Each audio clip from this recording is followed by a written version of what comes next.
Hello everyone, hope you are well. So today in this video I am going to talk about how to earn money from waste. So without wasting your time, let's get start this video. So you can earn money from waste by doing waste recycling business.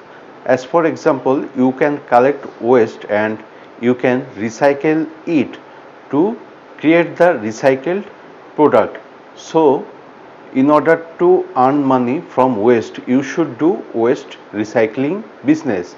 Like you can do plastic recycling business, you can do paper recycling business, you can also do rubber recycling business, glass recycling business, scrap metal recycling business, medical waste recycling business. In that case, you are saving the environment and you are also earning money from the waste.